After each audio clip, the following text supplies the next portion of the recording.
outside, my life appears to be lavish, but it's a different world inside. The sound of my footfall reverberated down our mansion's big staircase, which was usually silent. My father, a tough man with a look that could put out fires, was buried in papers in his study. "Aurora," he would frequently remark, "our riches is our heritage, but it's moreover a duty." It wasn't until much later in life that I really understood his meaning. "Darling, remember to uphold our family's reputation in all you do," my mother remarked to me over one of our rare dinners together. She was the more subdued presence in our house, but her impeccable style made her friendliness feel far.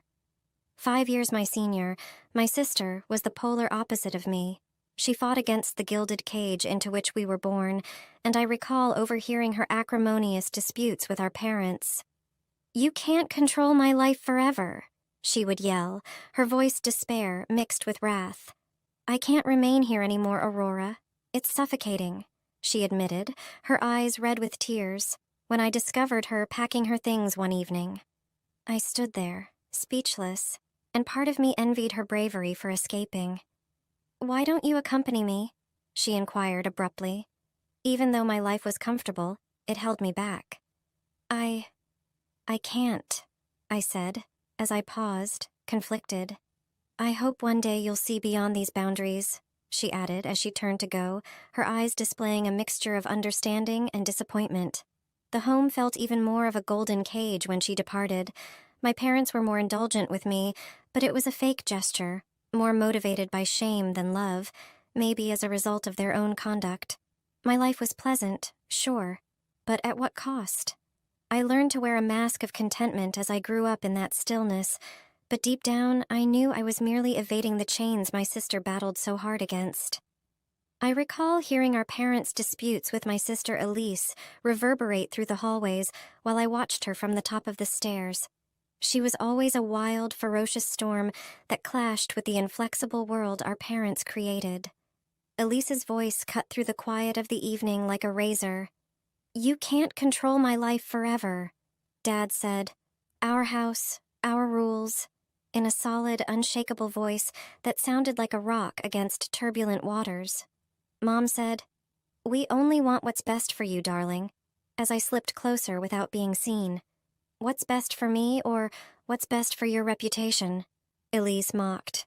I winced. I could never say what Elise ventured to say. "You're acting unreasonable, Elise." Mom's tone was a mixture of worry and annoyance. "We're just trying to protect you from making mistakes."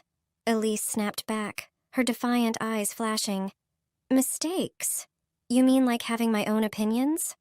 I bit my lip as I experienced a tinge of worry at the penalties she would face, mixed with respect for her bravery. His voice rose.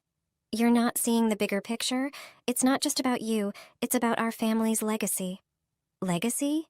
Is that what you call this gilded cage?" Elise said with a sad laugh.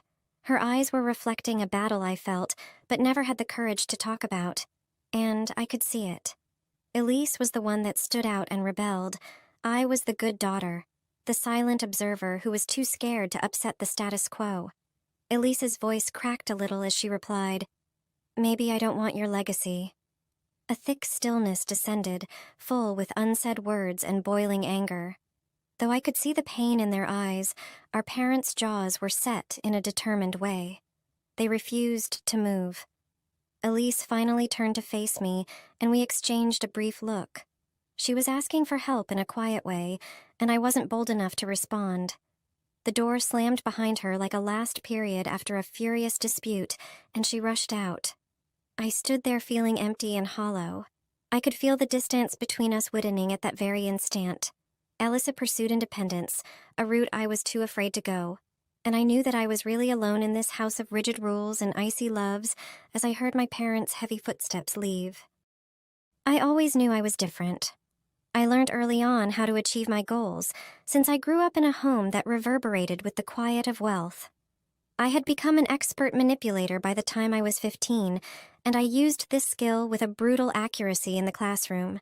I can still clearly recall one specific day as though it were a scar. I was watching the corridor fill with kids while resting against my locker.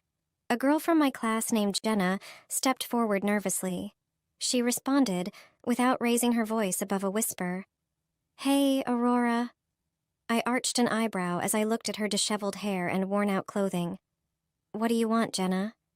Grasping a notepad close to her breast, she twitched. I was wondering if I could borrow your notes from yesterday's biology class. I missed it because of my mom's appointment at the clinic. The clinic. The clinic run by my mother. I grinned. Oh, Jenna, always playing the sympathy card. You know, not everyone has to resort to such pathetic tactics. Her cheeks turned crimson. I just need help. I sneered and called out to the kids close. Help? Or an easy way out? Listen, Jenna, the world isn't a charity. You need to learn that. We were interrupted by a voice. "Hey, Aurora, let her go," said classmate Mark. "It's just notes." I looked up at him, my eyes icy. "And what's it to you, Mark? Planning to be her knight in shining armor?" He refused to back down. "It's called being decent. You should try it sometime." I chuckled, a tone full of contempt. Decency is for those who can't afford to be anything else. Remember that. With her eyes full of unshed tears, Jenna glanced at me and quickly turned away. Mark shot me a sidelong glance and followed her. I experienced an odd ache in my chest while I was alone myself. It was something unpleasant, not remorse, since I didn't do regret. I dismissed it and went to class prepared to continue ruling without opposition. I shook my head, though, as I continued to walk as my sister's words continued to play in my thoughts. One day, Aurora, you'll see. Life isn't just about taking, it's about what you give back. If there was anything weak about me, it was weak, and they were words for the weak. Following high school, I attended college. College life was nothing what I expected. I recall my typical arrogance blending with a newfound sensation of freedom as I strolled around the campus. However, no one gave a damn about my background or identity here. I was sitting in the cafeteria one afternoon when I heard a discussion taking on at the adjacent table. "It's not about where you start, it's where you end up," a girl with eager, sparkling eyes was saying to her pals. Her remarks touched a nerve in me. Weeks passed, and I could no longer help but be pulled to Nicole. She was kind, understanding, and truly liked. Everything I wasn't. When I worked up the guts to approach her one day, I tried to seem casual as I responded, "Hey, Nicole, right?" With a glint of astonishment in her eyes, she looked up. "Yeah, that's me. And you're Aurora, aren't you?" I nodded, suddenly uneasy. I've been thinking about what you said the other day, about starting points and endings." Nicole grinned, her smile pleasant and genuine. "It's true, you know. We all have the power to change, to grow." After a moment of hesitation, I said, "I'm starting to realize that I've hurt people in the past, and I've not always been the nicest person." Her face became more composed. "Acknowledging that is the first step, Aurora. What matters is what you do next." Despite the simplicity of her remarks, they had the power of a revelation to me. I had never had a meaningful discussion in college, and it changed the way I was. I observed Nicole ever since, taking note of her generosity. I began to doubt my behaviors and attitudes. Once disregarded, the sounds of my sister's hardships suddenly struck a chord with me. I came to the realization that, although it was never my intention, I had become a reflection of my parents' coldness. That was the year I started to change. At first, it was subtle. A nice word here, a modest deed there. However, every stride I took was a step in the direction of who I wanted to become and away from the person I had been. My time in college taught me not only academic subjects, but also life lessons, empathy, and the ability to effect change. I met Lucas at this time of reflection and development, and we started a relationship that offered stability but lacked the emotional depth I was starting to realize I needed. Lucas and I met at a college event. Although he lacked remarkable good looks, there was something fascinating about him. Our discourse was easy to follow. As he sipped his drink, he said, "So, Aurora, what brings you to this event?" Informally. I rolled my eyes and said, I'm here more out of obligation than interest. And you? I'm pursuing my studies to become a dentist. He grinned. It's a family tradition. Our conversations increased in frequency. We would get together at the cafe and talk about everything from our goals to the routine of student life. I was always captivated by his idea of starting a dental practice, but I often questioned whether it was driven more by greed than by passion. Lucas turned to face me one evening as we were sitting in our preferred café nook. He had a serious sparkle in his eyes. Aurora, I've been thinking, he said. We're both ambitious and understand each other's world. What if we consider a future together? I wavered. Though it wasn't the love tale I had in mind, there was something appropriate about the concept. Lucas, are you suggesting... He grasped my hand by reaching across the table. Yes, a partnership. We both benefit. We both get what we want. It's practical. I took a time to consider it. Okay, Lucas. Let's get this done, I said, with an odd sense of serenity. There was no lavish ceremony. The wedding was modest. Lucas had said, I don't have time for any fun. At home, in front of just a handful of close friends, we signed the paperwork. Our shared life was cozy. My parents gave us a lovely apartment that we moved into. Lucas was frequently preoccupied with his schoolwork and clinic schedule. The peaceful routine was comforting, but sometimes I questioned whether this was true contentment. Our marriage lacked the warmth I seen in other marriages, I quickly discovered. But it was steady, and I had learned to cherish stability above everything else. Lucas was a decent, if not very passionate, companion. He would frequently ask, We make a great team, don't we?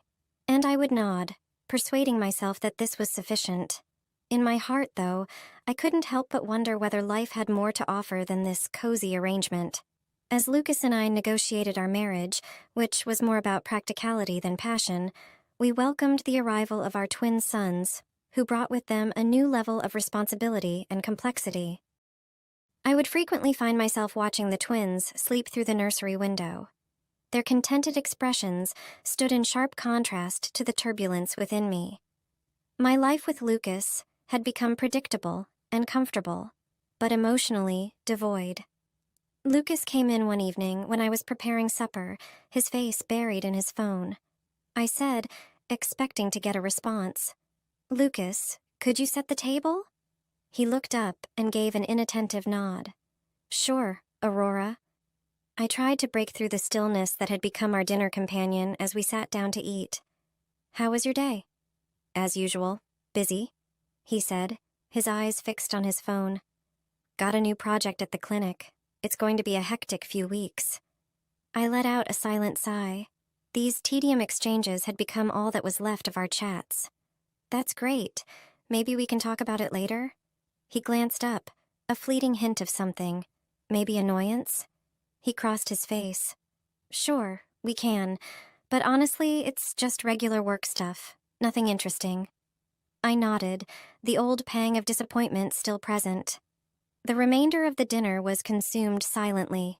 When I laid in bed later that night, Lucas's side was still chilly and vacant. From his study, I heard the quiet ticks of his keyboard. Working into the night had been his nightly practice. I turned over and tried to remember when we'd really talked, about something other than the kids or his job. It felt like a bygone era. I gripped Lucas's arm the next morning as he quickly kissed the twins farewell. Lucas, we need to talk. We're drifting apart. A scowl creased his face as he stopped. Aurora, I'm late for a meeting. Can we discuss this later? I let go of his arm and felt a wave of annoyance. I said, yes, later, as I saw him bolt out the door. I couldn't get rid of the sensation that something was missing, even though I was in the peaceful home surrounded by the possessions of a life I had once imagined. Instead of the love and passion that belonged within these walls, there was a comfortable but meaningless existence. That was when it dawned on me that our marriage was like a nicely packaged present that had no contents. Sure, it's cozy, but it's really disappointing. The toughest thing was that I wasn't positive whether Lucas shared my feelings. The regularity of raising twins and upholding an apparently ideal home caused the fissures in my marriage to widen. exposing the emptiness at the center of our union. It was a typical Thursday when my world began to collapse, as I recall. As I was preparing supper, the setting light created a cozy glow through the kitchen window. In the living area, the twins laughing provided a reassuring soundtrack while they played. My sister, who I hadn't seen since I was 13, showed up out of the blue at that point. She said, "Hello, Rora," in a tone that was a little bit nervous, but also determined. I was speechless and stood there holding a spatula. "Elena? What? How did you find me?" She looked around the room and finally settled on the pictures of Lucas and the children. "We need to talk," she began. "About Lucas." A knot formed in my gut. "What about him?" I said, attempting to maintain a calm tone. Elena sighed, her face serious. "Rora, I hate to be the one to tell you this, but Lucas, he's cheating on you. With my friend." A beat skipped in my heart. "Your friend? Elena, are you sure?" She gave a nod. "I'm positive." I confronted her, and she confessed. "I'm so sorry." The room began to swirl. Betraying me, Lucas?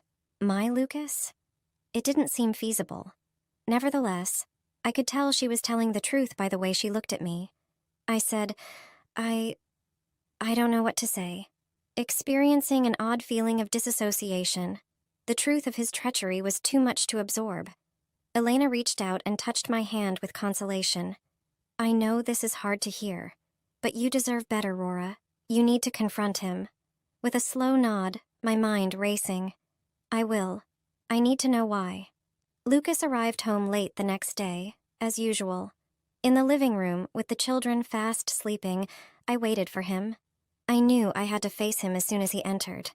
"Lucas, we really need to talk," I remarked, sounding more serious than I actually felt. With a raised eyebrow, he took off his coat. "What's wrong?" "It concerns us and you," I went on, attempting to maintain my calm. "I know about the affair." Lucas froze, astonishment turning to defiance in his expression. "What affair? Rora, you're being paranoid." "Don't lie to me, Lucas. My sister told me everything. You're cheating on me with her friend." He was silent for a time before letting out a sigh. "Rora, Save it, Lucas. I just want to know one thing. Why?" He averted his gaze and spoke in a hushed tone. "I don't know, Rora. I felt trapped. We got married so young and..." With a hurting heart, I cut him off. "So, you decided to betray me? Betray our family?" He remained silent, and in that moment, I discovered mine. At that moment, I understood that the guy I married and the life I believed we led were both facades. And underneath, it was nothing but nothingness. "I feel like you ought to go," I said. Lucas gave a nod, his gaze avoiding me. "I'll stay at a hotel tonight." I sat alone as he went, the realization of the reality beginning to weigh heavily. Not only was my marriage ended, but I also felt like I had been betrayed more deeply than simply Lucas. It was a betrayal of every goal and dream I had ever had. I realized at that moment that my life would never be the same. The delusion of our marriage was destroyed when it became clear that Lucas had cheated on me, sending me into a tornado of sorrow and betrayal. More emotional upheaval strengthened my desire for vengeance, so I used my family's riches and power to meticulously prepare and execute a deliberate and strategic retaliation against Lucas. In a dimly lit cafe, I sat across from the private investigator, tapping anxiously on the table. My voice was hardly audibly above a whisper as I inquired, "So, what do you have for me?" He passed a folder over the surface. "Everything you need is in here. Lucas wasn't careful. His affair, the sham marriage, it's all documented." My pulse was pounding as I opened the folder and skimmed the documents. I couldn't have asked for more. I said, This is perfect." A part of me felt bad about what I was going to do, even as I plotted my next move. But then my resolve hardened as I thought of Lucas's treachery. I faced Lucas at home a few days later. I held out the folder and said, "We need to talk." With a non-readable expression, he turned to face me. "About what, Aurora?" "About this," I said, tossing the papers onto the desk. I know everything. The affair, the fake marriage. How could you? Lucas's complexion became white. Aurora, I can explain. I'm not interested in your justifications, I interrupted. I want a divorce, and I'm taking the kids. Lucas's eyes narrowed. You won't win, Aurora. I'll fight you on this. Go ahead, I replied in a firm voice, but know this. I have all the evidence I need, and I'm not afraid to use it.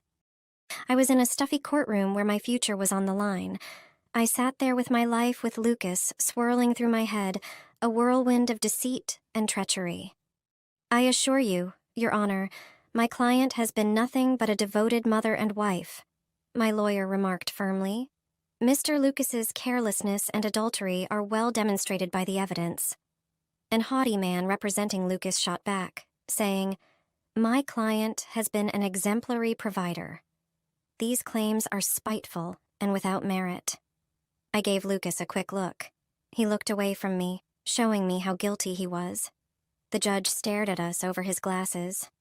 I've determined that Mrs. Aurora will continue to have custody of the children after evaluating the matter. The marital assets will also be distributed fairly. Lucas's expression twisted with rage. This is absurd. She wouldn't exist without me, he cried out. His real nature became evident as his explosion reverberated across the quiet courtroom. I had a combination of emotions as we down the courthouse steps outside, relief and melancholy. My buddy Nicole wrapped her arm around me and said, You did it, Aurora. I did, but at what cost, Nicole? I groaned. Our children's family is dysfunctional.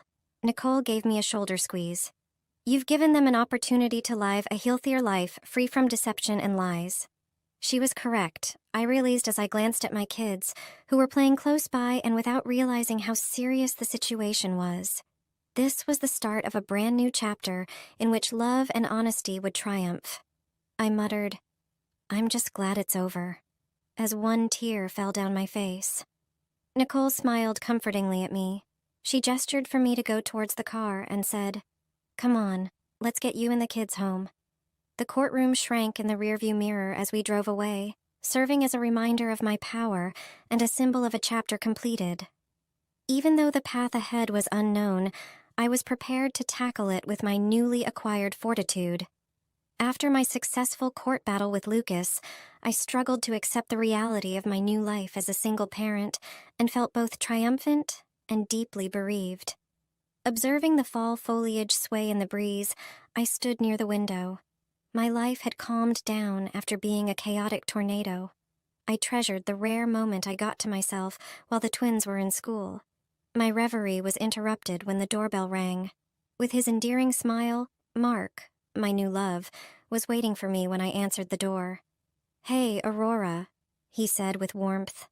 I thought I'd surprise you. Mark, you always know how to brighten my day. I grinned, experiencing a real satisfaction that was previously unfamiliar to me. We took a seat in the living room. The room seemed different today, free of the lingering effects of the past and full of fresh recollections.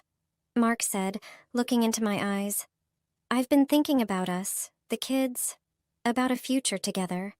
I paused, wary because of the wounds from my past. Mark, I want that too. But you know my history. I'm not the easiest person to be with. His touch comforting, he grasped my hand. Aurora, we all have our pasts. It's not about what happened before.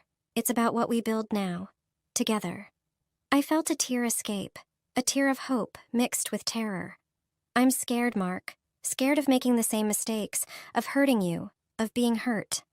Mark got up and drew me into his arms. Life is about taking chances, Aurora.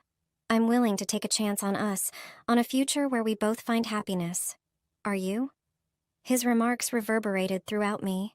That's when I understood that if I wanted to go forward, I had to let go of the worries holding me back. Yes, Mark, I want to try. For us, for the kids, for a chance at a happiness I never thought I'd find. I felt at ease as we stood there, embracing each other.